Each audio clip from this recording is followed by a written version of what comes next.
Hai semua, kembali lagi bersama saya Faris Ganesha dan di channel Caricat DX ini. Kali ini, pembahasan kita akan mengambil tentang komentar kalian lagi tentunya, dan banyak yang saya lihat kalian sangat antusias dengan part 6 Stone Ocean dan menyuruh saya untuk membahas Stone Ocean. Oke, siapa takut? Ayo kita bahas Stone Ocean bareng-bareng. Alurnya, siapapun itu, ayo kita bahas sekarang juga. Tapi saya nggak bisa ngejamin bahwa ini nggak akan spoiler. 99% isi video ini akan spoiler. Jadi bagi kalian yang nggak mau spoiler dan ingin menunggu animenya atau membacanya dulu, kalian bisa tutup video ini sekarang juga karena kalian sudah diperingatkan oleh saya. Dan jujur saya sangat-sangat mengapresiasi dan salut bagi kalian, karena di luar sana banyak yang tidak menginginkan part 6 tapi tidak seperti itu. Ini sangat seru dan ini akan sangat ramai. Jadi bagi kalian yang udah siap, mari kita langsung ke video. Ngomong-ngomong Stone Ocean, kalian tahu nggak kenapa dinamai Stone Ocean? Jika kemarin kita sudah mengerti arti dari Jojo Leon, kini kita akan mengetahui arti dari Stone Ocean. Stone Ocean itu terdiri dari dua kata, Stone dan juga Ocean. Stone itu berasal dari nama standnya Jolin, yaitu Stone Free. Sedangkan Ocean tentunya karena penjara Jolin itu, Green Dolphin Street, berada di suatu pulau yang di seberangnya itu adalah lautan lepas. Jadi itulah kenapa diberi nama Stone Ocean. Part 6 ini menceritakan tentang kawan lama Dio, atau bisa dibilang pemuja Dio, yang bernama Pucci, yang akan mereset dunia, atau bisa dibilang universe. Cerita berawal dari sebuah karakter utama kita, yaitu Jolin, anak sematawayang dari Jotaro dari pernikahan yang sah. Dia mempunyai pacar bernama Romeo, dan mereka pun hidup bahagia dan akan merencanakan pernikahannya. Namun naas, bukannya nikah, Jolin di sini malah mendapatkan sebuah malapetaka. Mobil yang ia gunakan dengan pacarnya menabrak manusia, dan Jolin yang dituduh sebagai pelakunya oleh Romeo. Cinta itu buta. Begitu juga dengan cinta pertama Jolin. Karena kasusnya itu, dia dikirim ke suatu penjara elit, sangat ketat dan sangat disiplin, bertempat di Florida, Amerika Serikat, di suatu pulau yang kita tidak tahu namanya, jauh dari pulau utamanya itu sendiri. Penjaranya itu pun khusus wanita, dan di sini hanya sekedar fakta unik, yang transgender pun atau waria dimasukin juga loh ke sini. Dan penyiksaan, pemerkosaan udah biasa di sini. Jadi ya, penjaganya nggak ngotak. Jolin yang galau hanya mengikuti segala proses yang sudah ditentukan di penjara itu. Sesudah mendapatkan pengecekan lagi, Jolin pun akhirnya mendapatkan hadiah dari kedua orang tuanya. Pertama yang ia dapatkan baju, dan yang kedua ada sebuah kalung atau bisa dibilang pendan yang Jolin sendiri itu tidak tahu apa di dalamnya. Dan tak sengaja Jolin terkena piercing dari sesuatu itu, dan seketika tangannya berubah menjadi seutas benang. Seperti biasa, karena Jolin itu cewek yang ceroboh, ia menjatuhkan kalung atau pendan itu ke sebuah lubang pembuangan. Dan akhirnya ia dikirim ke penjara bersama seorang wanita. Wanita itu tomboy, namanya Hermes. Di situ, tangan Jolin yang berubah akhirnya bisa beraksi. Dia bisa menggunakannya dengan cekatan, dan benang itu bisa ia pakai untuk berkomunikasi juga, dan juga sebagai senjata. Sesaat ia udah di penjara, ternyata ia melihat mantannya dong. Pasti bakal kesel, pasti bakal marah. Seperti kata-kata orang, mantan itu harus dibunuh. Dan Jolin tanpa babi bu langsung aja mengaitkan benangnya pada sang mantan dan mencekiknya sampai mampus. Orang-orang yang tidak mempunyai stand hanya mengira bahwa si Romeo ini kecelakaan biasa, dan bodoh amat, uang penjaranya juga gitu. Dan Jolin memiliki teman satu kamar yang amat sangat menyebalkan, bernama Gues. Seperti apa yang sudah dikatakan dari seri sebelumnya, sesama stand user itu pasti akan menarik satu sama lain. Jadi kita nggak perlu cari-cari, pasti akan bertemu pada waktunya. Begitu juga dengan mereka. Iya, Gues adalah seorang stand user, dan dia dapat pendan pemberian dari bapaknya Jolin. Singkat cerita, Gues memiliki stand bernama Go Go Dolls. Standnya memiliki kekuatan yang sama dengan Little Feat yang di part sebelumnya, yaitu Golden Wind. Iya, walaupun bisa dibilang Go-Go Dolls ini sangat kecil dan ini bukan tipe stand bertarung, melainkan benar-benar tipe remote control stand. Tapi Go-Go Dolls memiliki syarat agar itu terjadi. Gues harus berteman dulu dengan mangsanya, dan jika mangsanya jauh dari Gues, otomatis badannya itu balik lagi seperti biasa. Jolin akhirnya mau gak mau berhadapan dengan Gues dan sempat kewalahan karena ia hanya bisa menggunakan benang saja. Walaupun akhirnya ketika Jolin fokus, benang-benang itu bisa bersatu dan menyerupai manusia. Dan akhirnya sosok itu mempunyai nama, Stun Free. Setelah itu ya baku hantam mereka sampai tepar si Guesnya juga. Setelah itu berbagai kejadian pun terjadi, pemerasan, pembulian, dan lain-lain.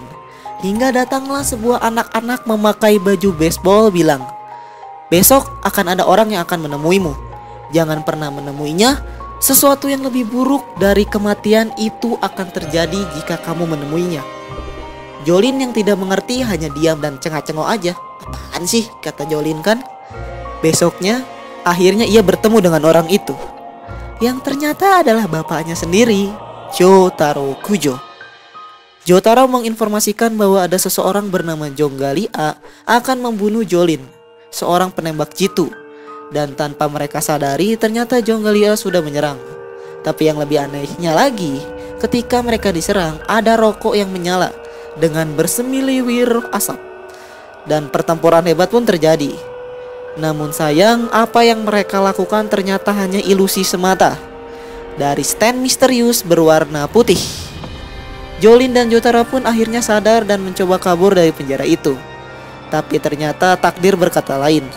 Akhirnya Jonggali itu muncul dengan standnya, juga dengan stand berwarna putih. Jolin yang tidak tahu apa-apa hanya diam membisu, sedangkan ayahnya mati-matian melawan dua stand. Walaupun akhirnya Jotaro tidak kuat dan standnya terambil oleh stand berwarna putih tersebut, yang kita tahu namanya sekarang adalah White Snake. Jotaro yang stand dan jiwanya terambil hanya bisa mengucapkan bahwa ia sangat sayang kepada Jolin dan menyuruh Jolin untuk pergi dan cepat-cepat tinggalkan dia. Jolin yang kesal dan marah mengetahui itu segera menghabisi Jonggali A dengan sangat cepat, sedangkan White Snake kabur dengan senyuman indah di pipinya. Jolin yang berhasil kabur dari penjara hanya membawa bapaknya yang sedang sekarat dan diberikan ke Speedwagon Company untuk segera diobati. Sedangkan ia kembali lagi ke penjara untuk mencari tahu sebenarnya siapa itu White Snake dan untuk mengambil kembali piece dari bapaknya itu sendiri, Stan maupun jiwanya.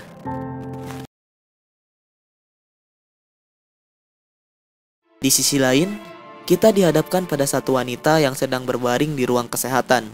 Kita sudah tahu dan kenal dengan salah satu karakter ini. Dia merupakan salah satu tahanan yang tiba bersama Jolin. Siapa lagi kalau bukan Hermes Castello.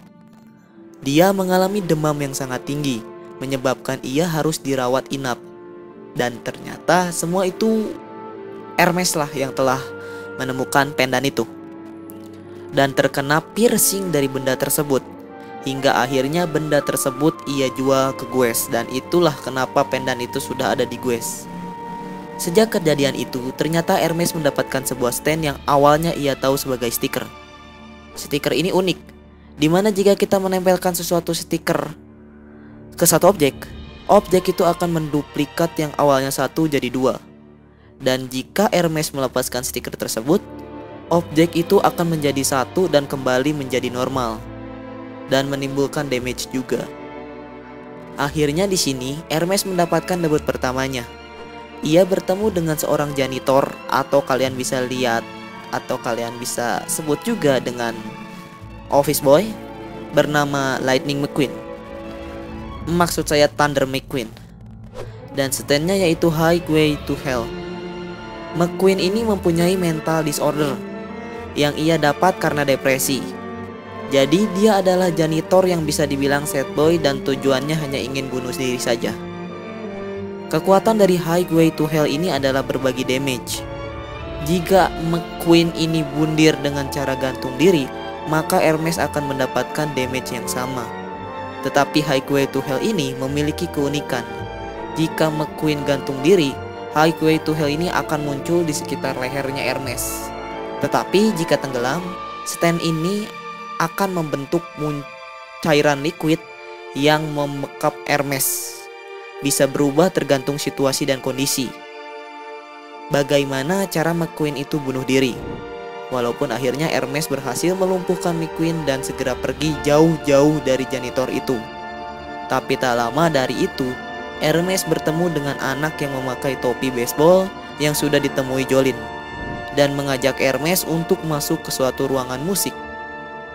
Dan ternyata anak itu bernama Emporio, dan di sini Emporio sudah berstatus stand user. Dia memiliki stand yang bernama Burning Down the House. Dan dia juga bisa menggunakan barang gaib selain memiliki standnya itu. Kurang lebih kayak Mr. President. Dan kalau kalian gak percaya atau misalnya kurang percaya dengan saya, kalian bisa lihat di Wikipedia-nya sendiri. Dan terlebih lagi, Burning Down the House adalah penjara itu sendiri yang terbakar pada tahun 1984.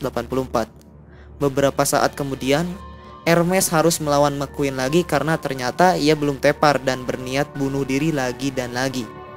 Dan disitulah stand Hermes akhirnya mendapatkan wujud sempurnanya berbentuk seperti manusia yang ia beri nama Kiss.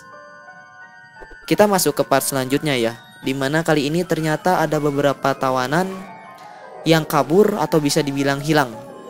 Dan di sini para penjaga mengumpulkan orang untuk mencari tawanan yang kabur. Dan di sini terpilihlah 5 orang termasuk Jolene dan juga Hermes. Tapi mereka berdua memiliki tujuan lain, yaitu mencari tumpukan CD yang berada di traktor di kebun itu. Mereka bisa tahu karena telah melihat ingatan dari CD McQueen. Tapi tak disangka-sangka, yang awalnya mereka ada berlima, kini malah tambah 1 orang, jadi berenam. Dan kala itu, si pengawas pun malah menjadi korbannya. Tentu jika si pengawas terganggu, maka tawanan lain juga akan kena ambasnya. Maksud saya imbasnya ya, gak ada itu ambasnya. Jolene dan juga Hermes terheran-heran. Mengapa bisa si pengawas terkena serang? Karena si pengawas memakai gelang yang sama dengan tawanannya. Salah satu tawanan pun meledak karena jika terjadi sesuatu hal ke pengawas, maka akan terjadi ledakan kepada salah satu tawanannya, mengakibatkan gadis yang rambutnya kayak mangkok warna hijau itu tewas seketika. Setelah Hermes melihat itu, ada sesuatu yang bergerak dan mencoba untuk mencari tahu apa sih yang dia lihat itu. Karena Hermes terlalu penasaran, maka Jolene pun kehilangan sosok Hermes dan hanya mendapati sepatu dia mengapung di tepi danau. Jolene yang melihat itu langsung sigap mencari Hermes dan ternyata Hermes sedang ditarik oleh sebuah makhluk kecil seperti kecebong tapi bukan kecebong. Tapi yang anehnya, kecebong yang hanya satu itu lama-lama jadi banyak dan wujudnya berubah menjadi manusia. Di situ mulai Jolene menyadari sesuatu. Ia tidak boleh berada di dalam air. Makanya dia memakai benangnya untuk dialaskan di atas air. Dan terjadilah baku hantam antara sosok itu dan Jolene. Setelah baku hantam, Jolene melihat reaksi yang sama dari salah satu tawanan, yang dimana Jolene pikir itu adalah stand usernya. Tapi ternyata salah. Sosok itu menunjukkan dirinya sendiri. Tidak diganggu oleh Jolene pun dia muncul. Ia bernama Foo Fighter. Ia adalah stand, tapi dia juga adalah stand user. Dia adalah plankton yang berkoloni dan menjadi satu. Setelah menjelaskan semua itu, FF segera lari dan menuju ke traktor yang berisikan banyak CD. Tujuan dia satu, hanya untuk melindungi CD itu. Plankton hidup dengan air. Jika air yang ia butuhkan tidak cukup, tentunya ia akan mati. Beberapa saat setelah itu, Jolene berhasil mengejar FF. Awalnya Jolene terdesak hingga keadaan yang cukup mengkhawatirkan. Tetapi ketika sudah berhasil menjauhkan traktor itu, FF pun mulai panik. Ia segera lari ke tengah ladang kering untuk melindungi traktor itu. Tapi sayang, Akhirnya dia gagal karena dia kekurangan air dan dia pun mulai mati perlahan, sedikit demi sedikit. Tapi untungnya di sini Jolin menyelamatkan FF dengan cara memberinya air. Setelah Jolin menemukan apa yang ia cari, yaitu CD dari Star Platinum, kini FF bergabung dengan skuad Jolin menggunakan tubuh yang ia telah gunakan bernama Etro, yang saya bilang gadis berwarna hijau rambutnya yang meleduk. Dan mereka memutuskan untuk menyerah terlebih dahulu dan membiarkan para penjaga menjemput mereka. Para penjaga itu tidak sendiri, tapi bersama tamu spesial kita yaitu Enrico Pucci. Dia akhirnya muncul, sesosok bapak yang berstandkan Whitesnake. Kali ini kejadiannya berbeda. Jadi setelah mereka, Jolin dan juga Hermes bertemu dengan FF, mereka bertiga mulai akrab dan mencoba untuk bermain lempar tangkap. Di sisi lain, Pucci sedang mempersiapkan suatu rencana untuk menghancurkan 3 cewek kesayangan kita. Walaupun saya nggak tahu sih FF itu cowok atau cewek. Dia bertemu seorang cewek, walaupun awalnya rudet karena salib Pucci ini seperti curi sama cewek itu. Tapi pada akhirnya situasi pun berpihak tetap kepada Pucci. Dan Pucci memberikan sebuah stand kepada cewek itu. Kita kembali lagi ke Jolin dan kawan-kawan yang lagi asik main. FF gak sengaja nih melempar bola sangat cepat hingga akan mengenai sesosok cewek. Tapi untungnya Jolin dengan sigap datang dan menangkap bola itu. Cewek itu ternyata bernama Mirason. Dan cewek inilah yang diwowelin stand oleh Pucci. Singkat cerita, si Mirason ini buat taruhan dengan Jolin. Jadi jika lemparan ia mencapai 100 tanpa jatuh, ia akan memberikan $100. Tetapi jika gagal, Jolin harus memberikan sesuatu barang kepada Mirason. Tapi ya nggak uang juga nggak apa-apa, yang berharga bernilai $100. Udah ngedengernya aja aneh kan? Tapi tetap aja dilanjutin sama mereka. Memang bizar gitu loh. Dan ternyata Mirason adalah stand user. Standnya itu bernama Marilyn Manson The Debt Collector. Ampun, itu ribet banget sih sumpah. Setelah tawaran yang pertama berhasil, kini Hermes yang menyanggupi tawaran Mirason. Karena Hermes bilang itu gak cukup. Kalau kita 2 kali bisa, seenggaknya kita bisa dapat $12.000. Tapi sayang, terlalu rakus. Di tengah-tengah Hermes ini melakukan trik yang dimana melanggar peraturan dari stand debt collector. Dan Hermes kehilangan ginjal, uang, serta gigi emasnya. Jolin yang melihat itu tidak terdiam diri saja. Dia juga membuat taruhan. Jika Jolin berhasil sampai akhir, berarti semua yang telah diambil debt collector akan dikembalikan. Jika kalah, nyawa Jolin jawabannya. Jadi kita singkat lagi ceritanya. Walaupun banyak rintangan yang menghalangi mereka, akhirnya Stone Free dapat menabok Mirason 100 kali dengan bola baseballnya. Setelah mengalahkan Mirason, akhirnya Jolin menelepon Speedwagon Company untuk memberi kabar bahwa dia sudah dapat CD dari Star Platinum dan akan diberikan ke Speedwagon Company itu sendiri untuk diteliti dan dimasukkan kembali ke tubuhnya Jotaro. Di sini dia disuruh untuk ke courtyard karena ada orang kiriman dari Speedwagon Company yang akan mengambil CD Star Platinum. Nah, Jolin beres menelepon dan kini ia siap-siap untuk segera ke courtyard. Jadi, pada saat Jolin jalan ke courtyard, ia bertemu lagi dengan seorang anak kecil yang seperti kita tahu dari episode kemarin bahwa anak kecil itu bernama Emporio. Emporio di sini memberitahu suatu hal, bahwa untuk ke courtyard itu dia butuh suatu kunci akses agar bisa ke sana. Jadi nggak segampang atau bisa dibilang nggak semua orang bisa ke sana, hanya staff-staff yang penting. Emporio juga bilang bahwa disitulah keamanannya gampang, karena tempat itu nggak akan bisa kemana-mana lagi, mentok. Dan seperti yang kita lihat, di situ ada seorang pria yang bernama Weather Report. Dan dia kasusnya sama dengan FF. Nama dia dan juga nama standnya sama. Jadi kalau kalian yang gak percaya, ya kalian bisa search atau kalian lihat di Wikipedianya. Tapi untuk nama itu namanya Domenichio Pucci. Kenapa? Nanti ya.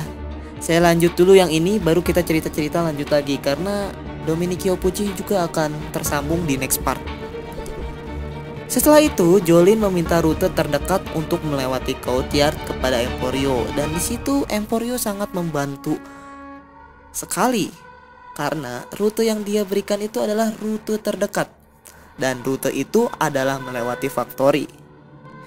Karena jika melewati medical center, Jolin itu harus punya duit, dan kita tahu bahwa Jolin baru dapat duit, tapi nggak gitu juga. Sayang untuk dipakai seperti itu. Jolin pun menyetujui untuk lewat factory saja. Tapi dia tidak sendiri, melainkan ditemani oleh Weather Report. Standnya yaitu Weather Report memiliki kekuatan untuk mengatur cuaca di sekitar dia. Tapi ternyata mereka kedatangan tamu yang sangat spesial. Iya, pria ini saking spesialnya kita nggak tahu dia datang kapan. Tahu-tahu dia ada aja gitu loh. Pria ini memakai baju coklat. Setelah datangnya ia terdeteksi oleh Weather Report, gravitasi di dekat Jolin ini menjadi tidak beraturan, bahkan menjadi 0. Dan yang sebenarnya Weather Report dan juga Jolin hadapi adalah Jumping Jack Flash. Maaf kalau pronounce-nya salah. Kekuatannya adalah melempar suatu benda ke satu objek. Jika objek itu kena, maka gravitasi di sekitarnya akan menjadi 0. Seperti apa yang dialami oleh Jolin itu sendiri. Tapi sayang, lawan dari Jumping Jack Flash adalah Weather Report, yang dengan gampang menangkis dan melawan Jumping Jack Flash. Tapi sayang juga sih, Jumping Jack Flash ini sangat gesit, jadi ya nggak gampang ditabok lah istilahnya. Sehingga dia juga gampang kaburnya. Tapi sayang juga, ketika Jumping Jack Flash ini sembunyi, hampir dari satu ruangan itu, udaranya hampir habis. Karena kalau kalian tahu sendiri, kalau gravitasinya 0, gak akan ada yang namanya udara. Begitu juga dengan nafas Jolin dan Weather Report. Stand dari Jumping Jack Flash juga bisa membuat vakum, di mana darah akan tertarik keluar dari tubuh Jolin ataupun Weather Report melalui lubang-lubang yang ada. Tapi dengan sigap, Weather Report ini segera membuat pakaian astronot dengan mengambil udara tersisa untuk mereka bernafas. Walaupun beberapa menit kemudian helm Jolin bocor akibat dari perbuatan stand Jumping Jack Flash yang selalu melemparkan baut dan mur. Tapi untungnya lagi, karena Weather Report ini siap sedia, dengan sigap dia menyelamatkan Jolin. Karena terdesak, akhirnya Jumping Jack Flash pun melepaskan gravitasi 0-nya dan kena tampolan Jolin hingga tepar. Jolin akhirnya mendapatkan akses untuk ke courtyard. Tapi sayang, yang ia temui bukan Speedwagon Company, melainkan Pucci.